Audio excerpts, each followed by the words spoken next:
This is the magicwordpodcast.com.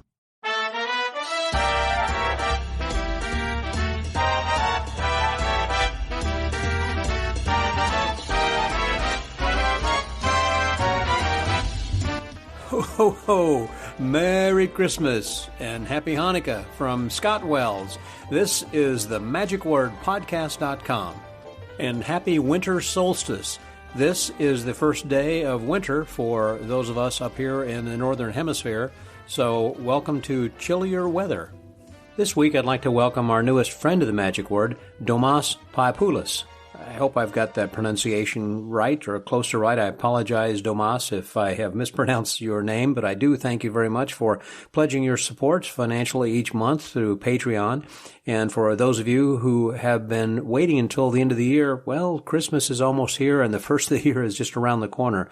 And so if there's any way that you can help us with your pledge or your financial gift through a donation one time or an ongoing donation through PayPal or through Patreon, that would be greatly appreciated.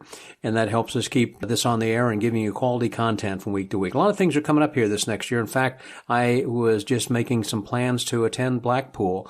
I have not been for, golly, over a decade, and so I'm looking forward to, has it been that long? Golly, yes it has.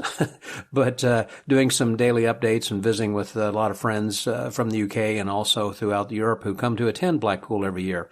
So it should be a lot of fun, and just made that decision here within this past week. So that's a little new information. So I'll be coming over a little bit early and getting to go to the Magic Circle on the Monday night prior to the Blackpool convention, and then also going to hang around for the following Monday night. And if any of you are members of the Magic Circle, perhaps I'll see you there on one of the Monday nights then as well in February. Anyhow, we've got a very interesting podcast here today. I was visiting with Charles Bach when I was out in Myrtle Beach at a convention here recently. And Charles has been a longtime friend of mine, having worked with him at the Magic Island here in Houston many years ago. But he started out as a dancer, and then after an injury, fate happened to enter in which he had an opportunity then to work at Caesar's Magical Empire in Las Vegas shortly after that opened. He continued there for a number of years and then finally worked some cruise ships and has his own theater then right now on the boardwalk in Myrtle Beach, South Carolina. And although he lives in Las Vegas, he's kind of been commuting back and forth, and I think eventually he's going to make Myrtle Beach his permanent home there. He's got a really excellent theater and a fantastic show. If you ever get a chance to go and see him, you should certainly check that out. He's got a lot of really interesting stories that I know you're going to enjoy. He was good friends with Chappy Brazil, by the way, who was a wonderful magician and most noted for his pickpocketing routine. And that was taught on I guess a VHS, but it's a DVD. It's available then now. And we haven't had a contest in a long time. And since it is the season to be jolly and to be giving, and since I'm asking for you to give us something, how about if I give something in return? I do have a DVD that's compliments of Charles Bach that we can give out. And so I'll give the details of that on the back end of this podcast. But first, let's listen to our guest, Mr. Charles Bach, here on The Magic Word.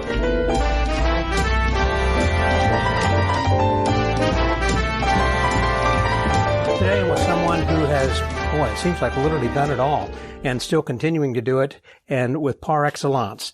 My friend Charles Bach lives in Las Vegas.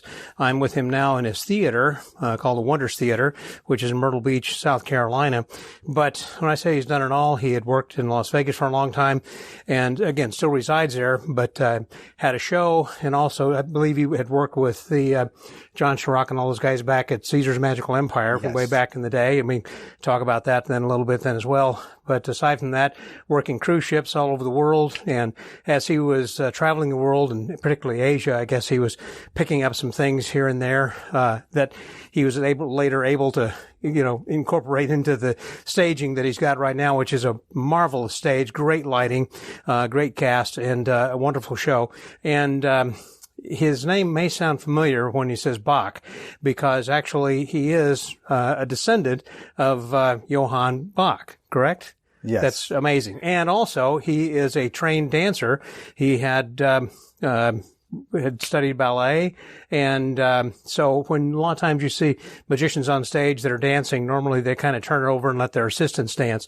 You're just as good or better than it seems like that the rest of them. It looked like that you had taught them some steps and kind of choreographed this than yourself. And also he was a friend of Chappy Brazil, who did one of the best watch steals in the world. And Chappy tragically had a short life. And had a motorcycle accident, but he was best friends with Chappy, and he carries on his legacy still then today, and does a great watch still then himself. Anyhow, I'm going to stop talking about him and let him talk about himself. Here he is, my friend Charles Bach. Hey there, Charles. Well, hey, Scott. Thanks for having me. You know, what I forgot to say also is about how that you and I guess got to know each other was through the Magic Island in Houston when we worked Absolutely. together. The Scott Hollingsworth used to be the entertainment director, and you would come through with everybody. I mean, everybody come through at one time or another, and that was just a great venue, a great place to What an perform. opportunity. It's where a lot of us got our start doing our shows multiple times and just honing it in and making it better. And Scott Hollingsworth was a great set of eyes to make you better. Absolutely. He was a great director. What I liked about that is that he could then identify, saying, okay, you need to tighten this up, take this out, put this in, don't move, or move to the side of the stage or whatever. So I always encourage people, if you get an opportunity to have a director or somebody, and as you said, he started a lot of people like Chip Romero, like Oscar Munoz. I mean, so many people who are well-known names in the magic community today. So although that you had already some good chops, I'm sure he helped to refine you a little bit. I definitely needed the help, and I appreciated it. Now, were you born in Las Vegas, or how long have you been there? I grew up in St. Louis in the Midwest. Oh, okay. And right across the river from St. Louis in a very small town called Collinsville. Oh, Collinsville. But I was born in Belleville, actually. And Collinsville was the horseradish capital of the world. They produced 2/3 of the world's horseradish at the time. Did not know that. Yes. So, because I'm from Southern Illinois myself. I went to school at Southern Illinois University. Oh, fantastic. I know there's a SIU Edwardsville campus, but I went to the one in Carbondale. Yes. Yeah. Did you go to college at I went Illinois? to the University of Iowa. Okay. And I that's a long studied place dance in St. there. Louis. Oh, okay. Yes. So that was your major in dance and theater? theater? It was one of the top 10 dance schools in the country, and it was close enough that I could drive, and see my family on the weekends. And I went there for dance, and that really was a great school to go to. Theater and dance is what I studied. How did you get involved with dance to begin with whenever you were a child? So Doug Henning is the reason I became involved in dance. You sound like Chip Romero. It's absolutely true. In his program, he said you should take dance to help you with your magic. And that was all I needed to hear. And the next week I was at the studio where my sister was taking dance, and I wanted to join the dance class, and she quit, and I kept going. Wow. And so what is she doing today? She's not in magic or anything. No, she's not in magic or dance. She works in a normal job, and she has a normal life, but she is, if she didn't go to that studio, I probably wouldn't either. So what type of dance did you study or that you liked the most? I mean, was it ballet or So tap? Ballet is like the center of everything. It's like learning your technique of magic. You start with sleight of hand moves and all the techniques, and dance is the same way. So ballet is definitely the foundation. It teaches you good technique, how to stand, how to present, how to turn out, and then you can do everything else from there. But I took ballet, tap, jazz, acrobatics, and tumbling, and all those things. Would you recommend to younger people who are going to be going to school to take theater and or dance if they had the choice? 100% take them all. Okay. And business and marketing and My everything. My parents tried to tell me to just pick one thing and stick to it, and I'm glad I didn't follow their advice. I did many things, and all of those things now come into play. I use them all. Now, what about woodworking or building? I mean, I know obviously that as an illusionist that a lot of times that things break and you got to be able to put it back together, or also then you create a lot of things then as well. Yes. So that's very true. I'm very curious about things. So there's tons of YouTube videos that will show you how to do almost anything, and if you're really, able to follow a tutorial, you can really. It's like following a recipe. You just put the ingredients in and make it work. So. Yeah. Being an illusionist, you've had to learn all these skills that you never thought you needed. You need electronics, hydraulics, pneumatics, all of woodworking. Yeah. Everything is part of the illusionist. So that's one of the reasons you really like Gary Pollock, I guess. Oh, yes, yes. And Gary can do things that nobody else can do. So when you run into a wall and you're like, I need to know how to do this, he's the guy to call. He's the guy, yeah. Everybody seems to call on him. when we worked together at the Magic Island and we'd go to lunch, he was talking at the time, long before he had Showtech. He kind of had this thing in mind, with the mini disc player and everything, and I'm going to be building this. And he would always, each time he came to the island, would talk about new stuff that he was working on or, starting to build. Just, very clever, very creative guy. And so there are some things in your show that you have here now that were things that were kind of a cooperative effort, I guess, yes. creating with him. So I made a very low-tech version that worked with strings, pulling strings like the old-fashioned way. And then I told Carrie that I wanted to make it electronic. I wanted to make this thing like my jumbo sidekick that I could, and he took the idea and then he even improved it. He came up with it. He's like, every time I talk to you, we come up with something that's even better. Wow. And I'm like, that's exactly right. Let's make it even better. And it really is a fun routine. Yeah. Now you say jumbo sidekick. So is it different than just the regular jumbo sidekick that you have? I mean, the Collector's Workshop edition, you got So I don't have a jumbo sidekick. Oh, but pardon me. Okay. The trick that you saw tonight in the show is something that my version of the jumbo sidekick that I got you would never recognize as the jumbo sidekick. I wouldn't until you just told me that, and I'm not going to tell the listeners what it is that's that particular routine, but now I can understand what you're talking about. Very interesting. And going back to dance, I was going to say, because of your heritage of Bach, I mean, that's just amazing to think that you're a descendant of Bach. That is there music in your family or people who have continued to pursue that? There has been music in the family. Johann Sebastian had a lot of children. He had 2 wives, and one of them happened to be named Magdalena, which is my wife's name, which is what a coincidence. Ironic coincidence, yes. But some of them emigrated to the U.S. around the Midwest and Indiana and that area. Did not know that. And that's how our family got here. Yeah. Wow. Interesting. And so you said that, like others have in your family had kind of pursued music as a career. There was music in our family as well. But it's not something that I chose. However, my son is a pianist, and he's extremely talented. We don't tell him that. We just let him keep pushing himself, and And how old is he? He's 12. Okay. Now, you're working here in Myrtle Beach, but your family then right now is still in Las Vegas, and kind of imagine difficult. A little bit of back and forth. Yeah. And we're now in the process of moving to Myrtle Beach so we can be here long term. Full time. Yeah. I know some guys who have worked ships with their wives, and then once they have a child, sometimes they'll either abandon the ship, or else say, my wife can stay and, raise a child on land.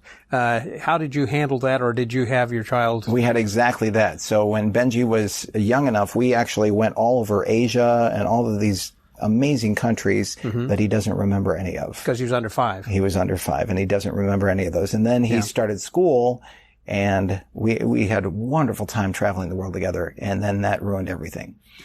So they had to stay home, and I had to do the ships, and I was just miserable. So that's when I started pursuing an opportunity to be in one place. And that's when we found Myrtle Beach. The captain of the ship happened to be from Myrtle Beach. He said, you should look at this as one of the cities, because a lot of tourists. There wasn't a magic show at the time, and this was a good place to come. And you've been here now for 2 years? Next year will be my, we started, in 2019 was the first year. Okay. And so that we did 4 years, not including COVID years. COVID. We didn't get to open that year. So this would technically be a 5th year if we could have done COVID year. Okay. But it's interesting that you had selected Myrtle Beach at the recommendation of a captain. I was talking with the Zubricks down in Tampa, and they said they had looked all across the country from east to west coast and every place in between trying to find the right place. And they just kind of felt like in Tampa and Sarasota area, they can still curl their toes in the sand. I mean, they like the beach area, but this was someplace that you automatically knew you wanted to come, huh? I did. I met with Broadway at the Beach, which is a shopping and entertainment complex, and I let them know that I was interested, and they said, we'd love to have you. We're missing something like this. We'd love to have the show. So I came out to meet with them. There was no live theater here at all. There was, comedy club not or anything? really. There's Legends in Concert, which is right next to us, and they've been here for many, many years. But on the property, there wasn't. Okay. And there was an old IMAX theater, which they showed me, and I said, I think I can turn this into a theater. So I did. And then when COVID happened, this new space became available, which is more intimate. It's an ideal room for what I like to do. And so we built it in this space after COVID. Kind of reminds me a little bit of the place, and remind me the name of this, that's on Fremont Street, that was a multiplex theater. I want to say the Continental or something like that. I know Vinnie Grosso had worked there, and you know what I'm talking about? What's the name of the the casino. Oh, it's not a casino. It's actually a performing theater venue, just on Fremont. It used to be a movie theater called Neonopolis or something like that. Could have been Neonopolis, but it's just that they had different theaters, and so they've already got the stage, the proscenium, and everything already pretty much built. Gary Carson's working there, and right now I can't think of the name of the theater. Darn it, that doesn't ring. Yes. You're from Vegas. I know exactly either. which one you're talking about. It used to be called Neonopolis, and then now it's changed into something else. And that's it's got multi levels, and there's theaters in there that were. It's kind of nice, yeah. Again, because they've already got the rake seating and everything. Whereas, as I understand from what I heard earlier, is that you may be getting some rake seating soon. Yes, we purchased the seating. However, we have to redo our seating chart, so we have to wait till next season before that can go in. Okay. Now, when you change your show around a little bit, you were talking about doing a Christmas show and everything. Do you have a different show every season? We try to change the show, and at least 30% of the show changes. So I'll change the close-up, I'll do some new illusions, and we'll stage things differently or mix it up. Who consults with you on these ideas? My wife. Okay. She's very good about that. Really? Yes. Okay. What's her background? She's a lawyer. So. Oh, well, perfect.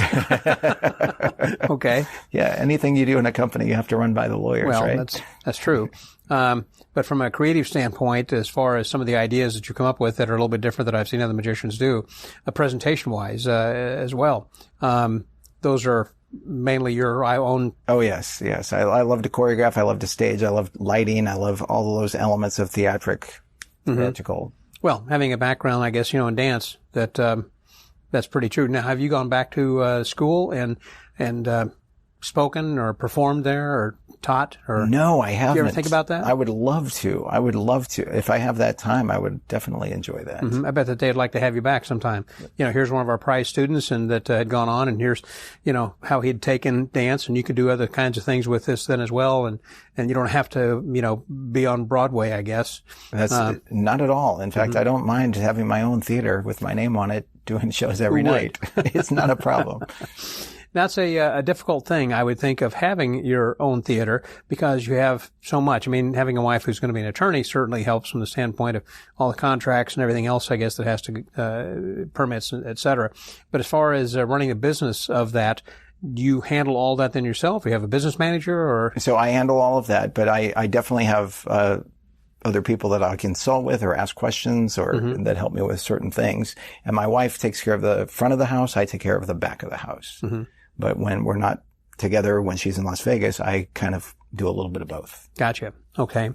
So when you say that she's going to be moving then soon to Myrtle Beach, has she got her own practice there or is she with a firm already? No, she actually practiced in the EU because she's Polish. She's really from Poland. Okay. So when we first got married, she was already admitted to law school and ready to start law school, and she would have to go to school for 3 years, go back to school again so she could practice in the United States. And we thought, why not travel the world together? So we got on a cruise ship and literally went around the world. That was our honeymoon, was traveling the world. It was fantastic. And were you doing a lot of big illusions as well? I was doing a big illusion show on the ships. Okay. You weren't working with cats or anything? No cats. Have you ever worked with cats? I have not worked with cats. Good for you. I've worked with dancers. They're similar. And was it mainly Asia or just kind of all over? Where did you? So that was all of Europe and then Asia and Middle East and South America. The ships went all the way around the world, and we kind of, our agent at the time was really wonderful about letting us pick where we wanted to go. Yeah. And so we chose those countries and places that we wanted to see, and we spent 2 years just traveling the world. So different lines? All different lines. Okay. I was going to say from the places you went. NCL, Star Cruises in Asia, all different lines. So does Fred Becker and some of the other guys also work different ships, or do they tend to work the same? I'm not sure. I think a lot of us have mixed it up depending on where our agent sends us. That's true. Yeah. I'd worked for Barry Ball, and it's kind of like, well, can you be in, we're not Dubai, but, can you be down in Miami like this weekend or whatever, it's like they're sending you all over the world. I mean, absolutely. You just have to have some flexibility. And what advice would you have for those who are trying to get on cruise ships now? Is it easier now or harder now? It would be a little bit harder, but nowadays, there's definitely opportunities, but you need to be packaged. You need to put everything together. You need to have your shows ready. It needs to be solid as a rock, so you don't even have to think about it. So wherever you need to go to make that happen, go there first. Because the cruise ships will give you one opportunity, And then it will take a long time to give you a second chance if you don't do well the first time. Mm-hmm. So if you don't think you're ready, don't do it. It will hurt you more than help you. Mm-hmm. But once you've developed your shows, and you should have 2 45-minute shows, one stage show, mm-hmm. one could be close-up parlor, whatever, but 2 solid 45-minute shows, and that will serve you well. Yeah. And of course, it used to be that you would send a video, and of course now you can have that online. And I think it's probably a lot like most jobs. I don't care if you are going to be an attorney or a school teacher or anything. A lot of these things are just Zoom calls or whatever. I mean, you really can't make a phone call. I mean, after that you've already kind of sent them information and they kind of like you. I mean, it's I think harder to get to the next step to talk personally with someone. Again, whenever I was talking to Barry Ball, I mean, first phone call, it's like we connected, and it's hard to make the connection nowadays, I think. It is. So the agents get tons of submissions. Usually it's better to go with a recommendation from a friend mm-hmm. that is already working with that agent. Mm-hmm. And because if you send your stuff, it probably won't get seen. Right. And it's a crazy world where they're always booking, always dealing with travel, always dealing with different acts. It's a lot of things going on for them. So it's best to get a recommendation from someone or meet them at a showcase. Yes. They have a showcase that take that opportunity and when I'm ready, I've got 2 45-minute shows. I'm solid as a rock. My packaging is together. I've got my videos. I've got my press kit. Everything is online. Mm-hmm. I look ready for the ready job. Yeah. Go to a showcase that they have, because that's mm-hmm. an opportunity for them to see you or invite them to see you. Yeah. You don't have to be an illusionist though either. I mean, no. In fact, there's very few illusionists now. Mm-hmm. The cruise lines have had, since COVID and all these things, shipping the props and dealing with customs and all mm-hmm. those things has become an issue. They're really limited, but that doesn't mean they don't, because mm-hmm. there are some lines that do want illusionists again. And bird acts. I mean, I think it'd be difficult to try to quarantine your birds. Definitely are a challenge. So yeah. I would recommend not doing the bird act for cruises. Mm-hmm. It will give you more hassles than you want to deal with. It will end up costing you more than mm-hmm. you're going to gain from it. And when you are looking for the job, again, I've heard that it's best to try to get in around the holiday, because a lot of people are busy during yes. Christmas. It's like, hey, I'm available. So most of the regular acts do want to spend time at home Correct. with the family. So and that's a very good opportunity for you to say, well, listen, I'm available at Christmas. I can do that mm-hmm. week. And it's a tougher audience because the people that aren't home with their families mm-hmm. go out on the ship. Oh, okay. So they're not as happy as the normal customers that you would experience. Okay. And that's just a little bit more challenging. Not to say they're all like that, but, and some people really are there to have a good time. Hadn't thought about that. But it is a more challenging time. Usually a lot of guests from Asia who don't celebrate Christmas would be on the ship. So okay. You'd get a mix of audience that's very different than what you'd see in the summer.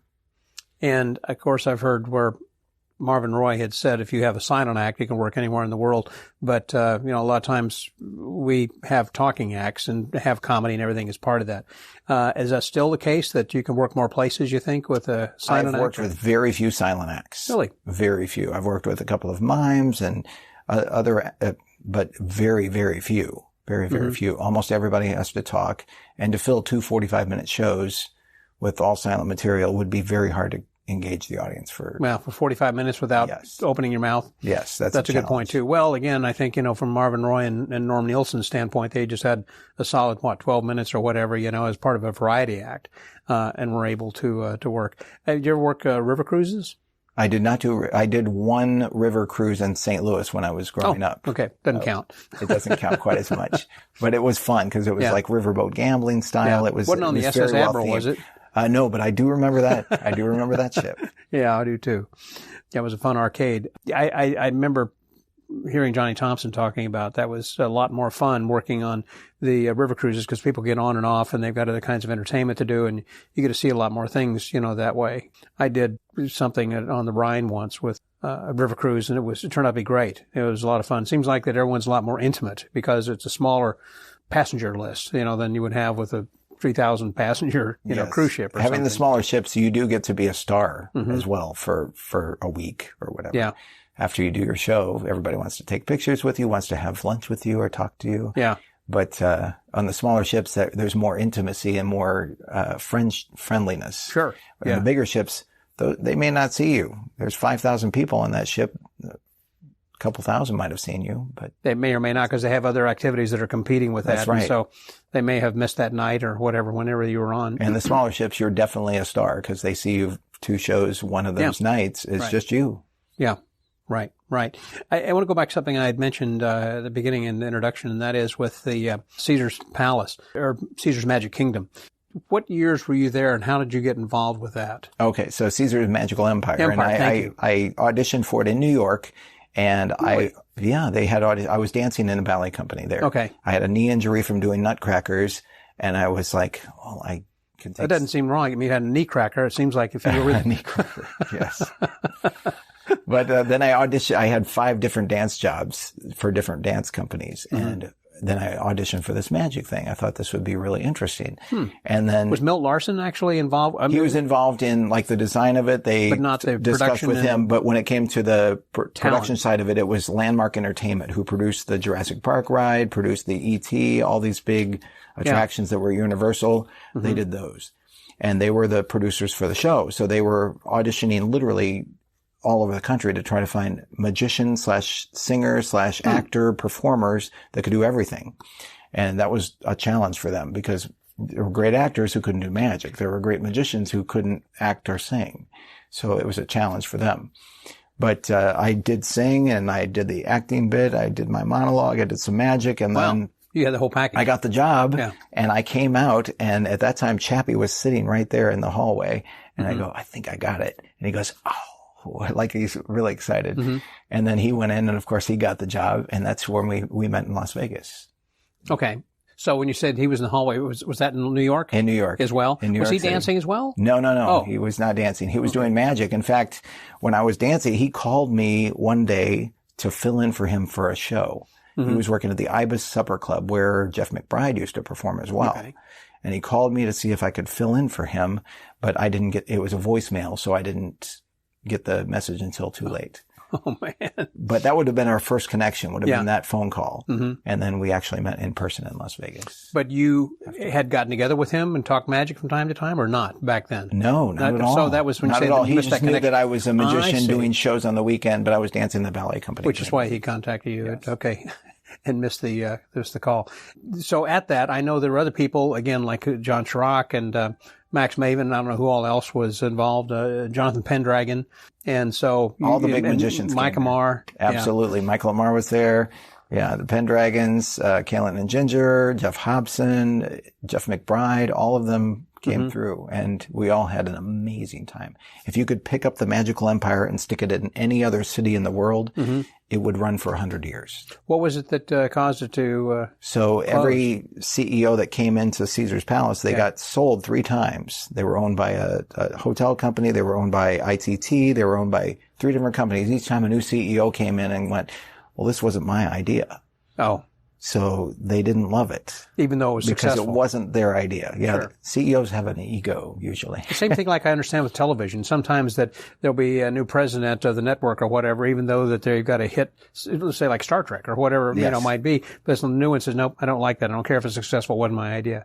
And so it's the same, that was the same situation. Very true. Well, how did it succeed? So when the new CEO, it succeeded on its own, in spite of a lack of, like a lot of advertising, it was an immersive experience before immersive experience became a popular thing. So it was really about 15 to 20 years ahead of its time. Now that's a big thing everywhere you see. Yeah. And it really was like that. Jackie Chan came through. He wanted to shoot in our center area because he thought it looked like a film set. Wow. He loved the whole place.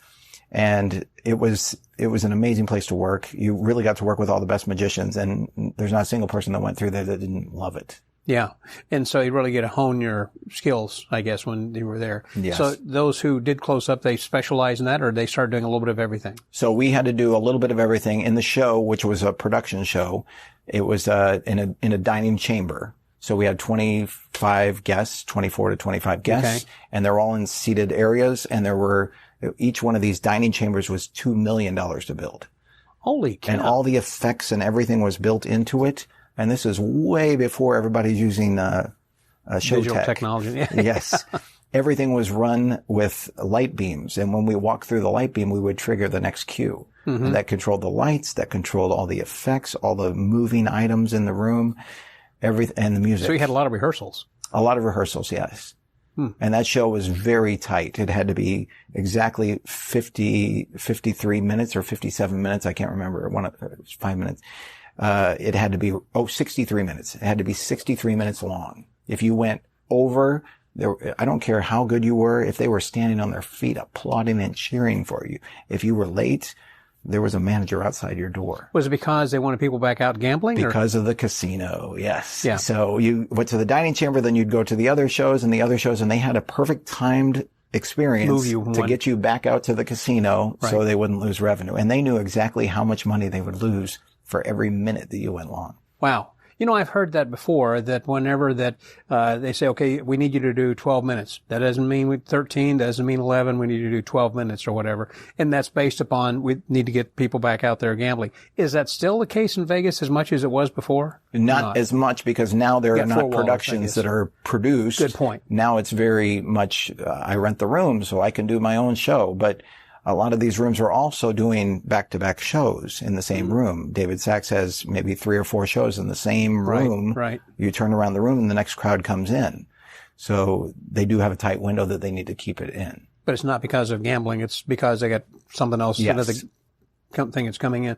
Wow. Now, again, I mentioned Milt Larsen briefly, but he was the one, it was his idea of kind of trying to recreate, if you will, the Magic Castle kind of a thing, but a little bit different. It was the Magic Castle on steroids. Okay. So it was the Magic Castle blown up like 10 times. Yeah. But they didn't change the acts. They just kept the same acts. So the only acts that changed were the close-up room, which was the Secret Pagoda, and then there was the Sultan's Palace, which was the illusion acts that came through, and those would change. Those would change. They'd do a few weeks, and then another group would come in and they'd do a few weeks.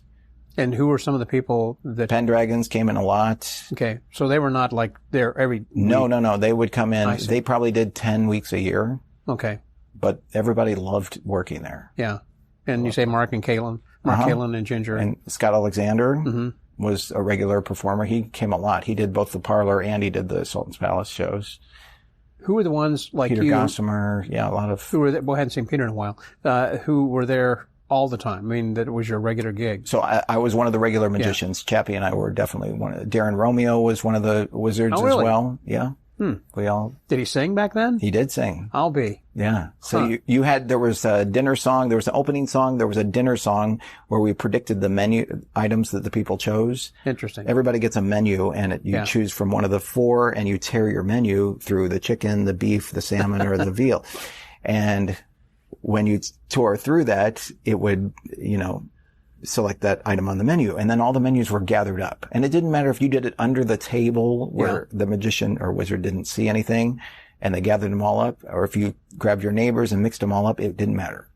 When they gather them all up, they get burned out in this little Japanese box that was on the thing. They all get burned up. And then you think, we're done, we're not going to eat. And then the dinner song starts and it's like, be our guest. And then we start lifting off the lids and everything is exactly the way you ordered it. Wow. And the song actually rhymed, so it would rhyme with fish, and you reveal the salmon, and it would rhyme with beef, and you'd lift and reveal the beef. So would that change from group to group as to whatever they would? So we had to learn different versions of the ending of each one of those choruses. So if we were revealed a chicken, we'd reveal a chicken. Like you knew it immediately. Of course, that's what it was. That's lots of practice. Yeah. And then the last table, and this was a lot of the people ended up doing it, we would get so comfortable that we could predict all 8 of the center table. We could literally go chicken, beef, salmon, and just point to everybody and reveal it. And that fried everybody. I'm not going to tell how that worked. I remember seeing, I think, a video, and there was someone who was like the host, and I didn't recognize the guy at all. Had kind of a wizard beard, a little bit full face. Longer hair, in a way, kind of looked like. Did he have a Tina Turner wig on? He might have. Okay, that would have been one of the actor performers. Okay, and he was not a magician. No, but he was super funny. He was like Charles Nelson Riley, and he was super funny. And he was one of the really good wizards. And we helped him with his magic and everything, so he could definitely accomplish all After the that magic. closed, what did he do? Where did he go? Did you ever keep up with some of these, aside from the I magicians? definitely have seen, they've gone to different places in the country. They've done different things. A lot of them are producing or writing or creating or directing or still performing. Yeah, but not necessarily staying in Vegas. They've gone to different cities. Things, whether it's New York or back to L.A. or whatever like that. That must have been just a fun time. And how many years? 7 years? You say that it lasted? I was there for 4.5 years, and then it lasted a few more years after that. Okay. Yes. Now, we talked a little bit about Chappy, and I know that he had a watch steal. That was kind of what his thing was. What made that unique and different from anybody else's? Was it his misdirection or his handling? Chappy had an amazing watch steal. It was so clean and so fast and so smooth. And he also had one of the few techniques for stealing a Rolex style watch. And those were super popular at the time when we were at the Magical Empire. And he had a technique for taking the watch off the wrist, which, according to Jim Revell's theatrical pickpocketing, it was not possible. Yeah. I read every book about him. He definitely figured out how to do it, and it was amazing. And then Brian Gillis also learned that watch steal from Chappy. Oh, really? And he was one of the only magicians that I know. I did do it as well, but he's one of the only magicians that did the watch steal with the Rolex style. Did you teach that on the video? As I recall, it is on the video. Yeah, years ago, that it was after Chappy died, I think, that you did that kind of in memory from him and all that. Yeah, And he actually stole, in that same dining chamber where there were 25 guests. Yeah. He did a different reveal of the watch, and he had the waiter come out with a tray and lift off the napkin, and on it was a big pile of watches. The people from the table, every watch in the room. He sold 24 watches in a room of 25 people, and that's because the 25th person didn't have a watch on. Wow. And not a single person. He got every single one, and we were so proud of him. That was amazing. That would be the apex. That would be the best you could possibly do. Man. And when he passed, he was so young. I was going to say, what, was he 27 or was he even 30? He was 33, and that was in 1998. And we had just finished the watch steal video. Oh, We had just finished shooting it, and we had just finished editing it. We spent 3 days in the editing bay. This was back when you had to have somebody do the editing for you. Yeah. And we just were going to watch the last copy of it at my house. So we went after the shows. We went and played blackjack and had some fun. And he's like, I'm going to go see my wife, and then I'll come over and we'll watch the video. And it was about 1 a.m. that, and he went home, and his wife called me, and she was in a panic. And that's when I found out what happened. He was, on his way to my house to see the video. Yeah. And a police car was responding to a call, which was a domestic dispute. Okay.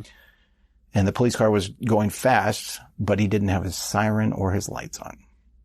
And he cut the corner right where the new stadium is that's in Vegas, the football stadium. The Raider Stadium. Right there on Dean Martin. Right there, that corner near Oquendo is the street. The police car cut the corner to try to get there faster and hit Chappy head on. On his motorcycle. Was the driver injured at all? Or? No. The car and a motorcycle, I mean, the car's going to win every time. But, yes. Oh, my gosh. So it happened, and that was about 4 a.m., and it was just devastating. It was... Was he DOA? I mean, had an arrival? Or he didn't survive instantly. Yeah. Well, I guess it's amazing. And sorry, because I, again, know how close you guys were. And it was a difficult time, and you've, continue to carry on his memory and teach the watch steal. And as we speak right now, and we were here then for Magic at the Beach, and we're going to be having a great convention. I understand that's going to be part of your lecture. I'm going to be lecturing on the watch steal. I absolutely am. I'm going to carry on the legacy of Chappy and show some other magicians how to steal watches. And I'm also going to teach.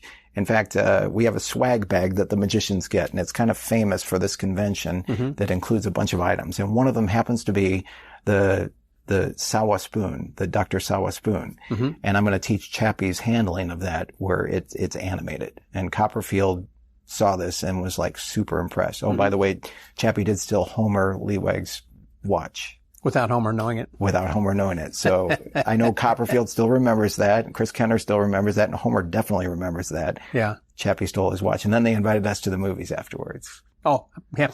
I did that once. I got to go see The Hangover 2 with him. It's kind of, a almost like Yes, a private theater. A private showing. We saw Austin Powers. Okay. Well, that was a while back then too. It was a lot of fun. Yeah. Wow.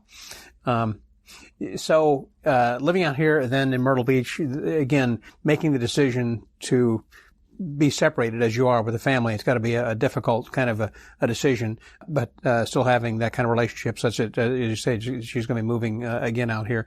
And I talked also about the cruise ships. What kind of advice would you give to people who then have decisions like that to make? I mean, I'm of a different era, much older than you from the standpoint that my wife worked and I did too, but she was able to she was a dental hygienist, so she could get a license in different states so she could move. But I mean, if somebody like an attorney or if you have another professional, it's a doctor or dentist or something, it's hard then to move like that. And particularly if you're, again, let's say working on cruises, it's hard to say, I'm going to quit this life because we have a child now. And so, yes, a lot of performers, it's very hard, but it's also hard to find work for what we do. There are certain areas that we have to go to our place to work. That's right. Well, that's a good point. It's rare to have a place that you just to get to do your shows, and I'm lucky to have this right now. Yeah. But I used to travel all the time, going on to a different ship, a different place, and there aren't many venues that we can do that. We are the new vaudeville, so those cruise ships are our theaters. That's true. Yeah. Did you do very many Zoom shows or anything? I did no Zoom shows. Did not. All I did was prepare for the next season for this here in Myrtle Beach. So I knew that I lost my season. I kept holding off, trying not to cancel. And then on May 5th, I had to cancel. I had to cancel the whole season. I still had expenses to pay and all that stuff, but no revenue coming in. But I knew that this COVID thing would go away. Eventually, sure. So I spent all that time planning, what am I going to do? How am I going to make my theater successful and my show successful?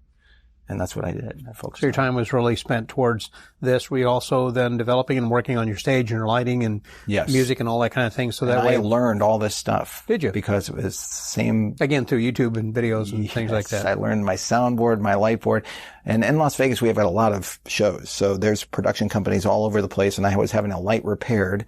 And I asked the guys, I said, would it be okay if I just ask you a bunch of questions? And he's like, sure. So I set up a time with them and I sat down and I just had a list of questions like, how much power do I need here? How many chords would I need for this? What kind of DMX do I do? Every little question about technical stuff. And when I came into the theater in the first time, everything went smooth because we had planned everything in advance. I would think that there'd be so many questions, so many answers that my brain would be so full. It's like, I think they said this. It's overwhelming. It's the word for it. Yeah. Yes. And on the cruise ship, I had and I wish I have a picture of this. I had a whole wall of checklists. One for lighting, one for sound, one for magic, one for dancing, one for every checklists for everything and marketing and all the things that you have to do. It was like a to-do list that you did each day or before each show, or what do you mean it was? A checklist of things that needed to be done before I could open the theater. Oh, I got you. And okay. I did that from Hawaii on a cruise ship. Okay. So there were cruises still going on. This was in 2019, my first time coming to Myrtle Beach. Oh, okay, before COVID. And then COVID ended my season. Yep, shut down all the cruise lines and everything. Then, as well as everything else then as well.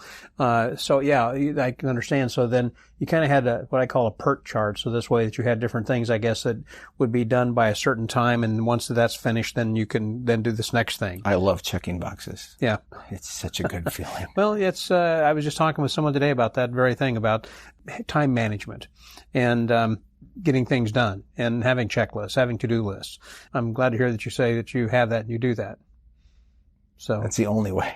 That's the only way to get it done. How can you get by otherwise? I mean, you're just kind of bouncing through life otherwise. Absolutely. Absolutely.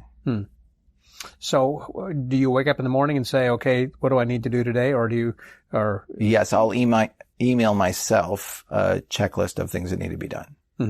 And then if I didn't get something done the day before, that's on my next email to myself. And I have that list. And I use a big font, so it's very obvious that I need to get it done. Are those things that you send to yourself like far in advance? I mean, like for the next day, or you send usually for the next day. Okay. For the very next day. So when I get up in the morning, I have an email from myself that says you need to do this, this, this, and this. when I make a checklist, it seems like it's early in the morning, but just after I've woken up, in which it's like, okay, I need to get this done today. I need to have this. Sometimes it's like I want to have it done by noon. Other times, like sometime today, and I might have 2 or 3 things, and then I'll put a little box, and then like I say, I love checking boxes, then as well. But if I don't get to all that, the world's not going to come to an end because I prioritize those things. Obviously, some things that you can't put off until tomorrow, some things that you can start today and finish tomorrow then as well. But your things are actually sent by email, so you can keep it digitally. And then I hold myself accountable.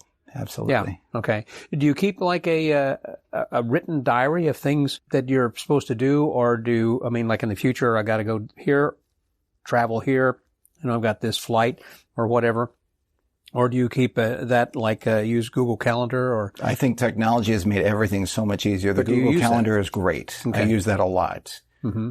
Yeah. Especially for the theater, our box office manager can see what groups we have, what people we have, birthdays, anniversaries, all that stuff right on the Google Calendar, and it's very easy to put it on there. Yeah. That's something I think you just have to train yourself to start using, and once you do, it's started to do without. It makes your life so easy. Yeah. What other easy tools, or would I say tools that make your life easier, would you recommend? Are there apps or something that you... There are apps for different things, but I find that emailing myself when I need to do something, and I use colored flags. So I'll know a purple means marketing. Mm-hmm. A red one means something that needs to be completed, like a ticket that needs to be put in, and a green means it's been done. So I can always change the flags, and I know exactly what they mean. I know an orange is a group. I know a yellow is so everyone has its own color. Yeah. And it keeps track of things for me. And then you can also click on that color and all the ones that will pop up from that color so you can go through them. So I find that there's a ton of tools that technology has provided that makes it easier. Makes it so much easier. Yeah, you used to have checklists and papers all over the place. Yeah, that's right. Or Post-it notes that are on your computer screen or something. But the walls of the ship are made of metal, so I had a big bag of magnets. Oh, really? I could stick things on the wall really easily. Yeah. Yes. And so after that shut down, then you had to take all those papers and bring it back. I still have the bag of magnets, though. So you took it back to Vegas, I guess, and then started working from there on everything. During COVID, since you weren't bringing in income from performing, did you have some other investments, or what do you do during that time? Yes, definitely. But, self-employed people were able to get some money out of the government. COVID, was helpful in that. So we didn't really have to worry, but we did get on a plane and go to Poland and stay with my wife. And you said your wife was from there. Parents. And that was one of the smartest moves we made. We did have to change our flight 3 times because they kept bumping the deadline that you could fly out of the country. Oh. So we were masked up. We had all the things, and we totally made it to Poland with no COVID. And then we stayed there through most of COVID. And then once you were there, you couldn't probably get back out. Now, were their protocols the same as in the U.S. from the standpoint of Very similar. Okay. Very similar. Things were shut down. Yes. And wear a mask if you got out, et cetera, to the grocery store or whatever. It was very similar everywhere. I was wondering what it was like in other parts of the world. I had assumed that, and I'd seen news on that, but I didn't know if all the countries were quite like that or if they had their own protocols. Yeah, the neighbors, they had a duplex house, and so the neighbors, they were very strict about COVID protocols, but the neighbor caught COVID and he passed away. Wow. And a ambulance came, everybody's in hazmat suits, and they took him out. I mean, he was not an old person, he was pretty young. So it was happening to a lot of people, and we saw it right next to us. Firsthand. Yeah. Gosh. Anyhow, then after that was over, then you came back then to Vegas. If you had a show like what you have right now, would you have stayed in Vegas? No, because it's more expensive marketing wise. Las Vegas is probably a really great city to lose a lot of money if you want to open a show. Yeah. If you want the prestige of being a Las Vegas act, just get a booking there for a week. Don't try to open a show. Yeah. You're competing with Celine Dion and Adele and every big act there is. I mean, they're going to get the money first. Yeah, it's not the magic acts. There are other kinds. You got to look at the whole entertainment spectrum. That's right. And you've got a huge marketing spend that you're competing with them too for that same piece of the pie, a tiny little piece of that 39 million people. Mm-hmm. Well, that's what I've heard before, that it is, of course, very competitive, and that if you're thinking about it, you should probably have an expectation of losing 6 months worth of absolutely income. Even big shows fail. Mm-hmm. They come. Yeah, circus shows and may come and go. Circus shows have closed too and spent millions of dollars, but they didn't hit. Mm-hmm. If you're very unique and you have something special, like Tape Face has done really well, Piff has done really well. Right. They have something unique and they are their own thing. They have their own audience. They brought their audience with them.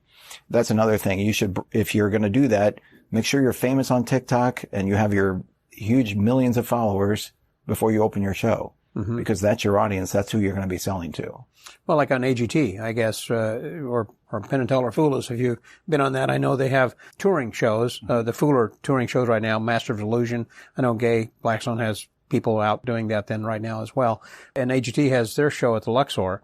I guess they kind of rotate people in and out of that. And they also have a touring show, I guess, with AGT then as well. But yeah, I think that if you have some sort of credibility of appearing on, but certainly having one or at least getting pretty far along, then you might be able to have your own show. Like Matt Franco. I mean, amazing show. Yes. And he's kind of kept that AGT status, but then also he's built his own following. He's built his own brand. Mm-hmm. That's exactly right. And like Shin Lim and Colin Cloud also.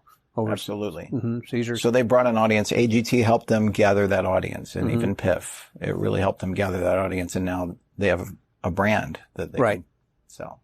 So they're not basing their success on AGT every day because, I mean, they get a few people probably in at this point. It was a good start. It was a good start. Exactly right. So your advice then, it sounds like, would be if you get an opportunity to get on one of these network shows, you should go for it. Yes, but have that as part of your plan.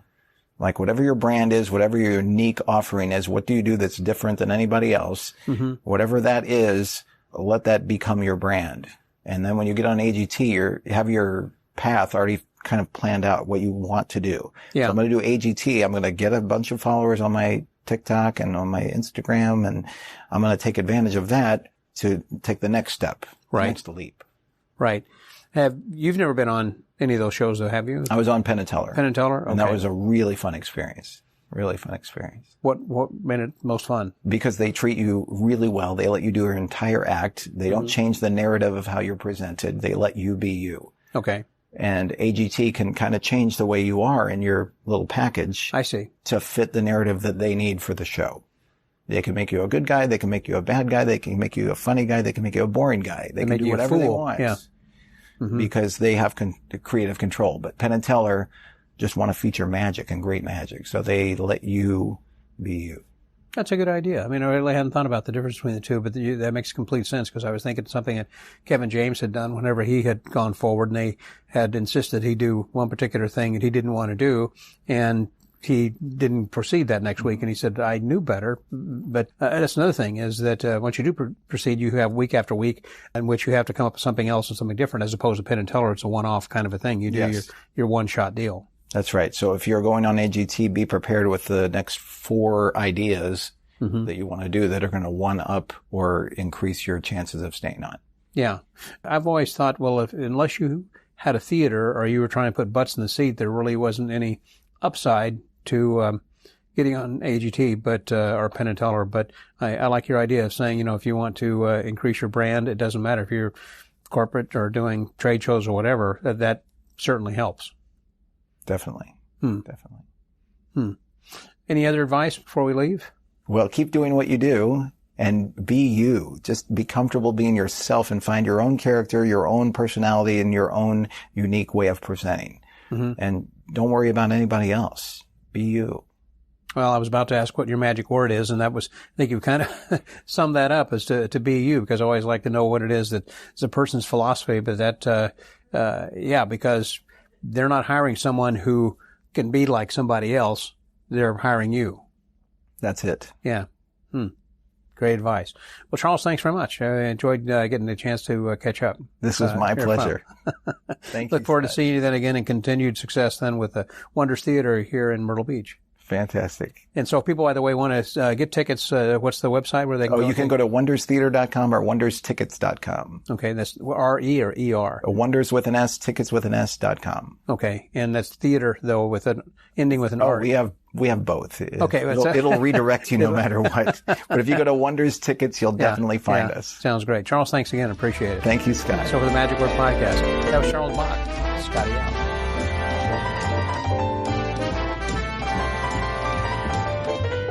Thank you very much, Charles, for your time. That was amazing. I appreciate you sharing some of those stories and telling us about what's been going on in your life since we last had a chance to catch up, and it was marvelous. A lot of fun. I think the listeners got a lot out of that also.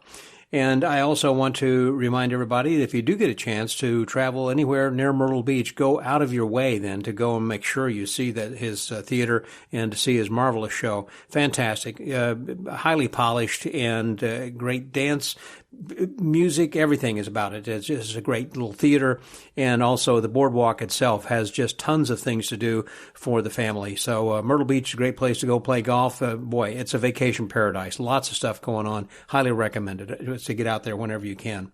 Well, I mentioned at the top of this podcast that we're going to be giving away something, and so I thought I would tell you what's going on. It's called the Watch Steal Video DVD with Chappy Brazil and Charles Bach, and it includes 30 minutes of new bonus material.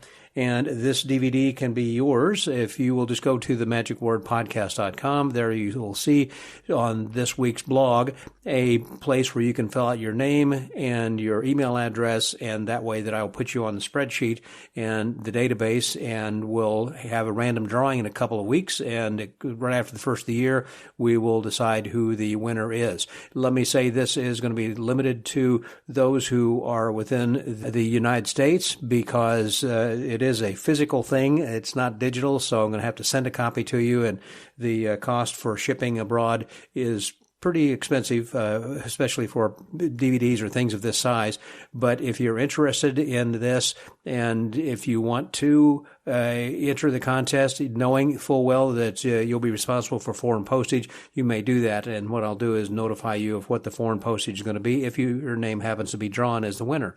In the meantime, again, if everyone will just go to who are interested, those of you who are interested, is to go to the magicwordpodcast.com, and there you can enter the contest. And of course, then there's a good place there that you can leave some comments if you want on this week's episode. You can also become a friend of the Magic Word, learn more about how that you can help us with your financial contributions.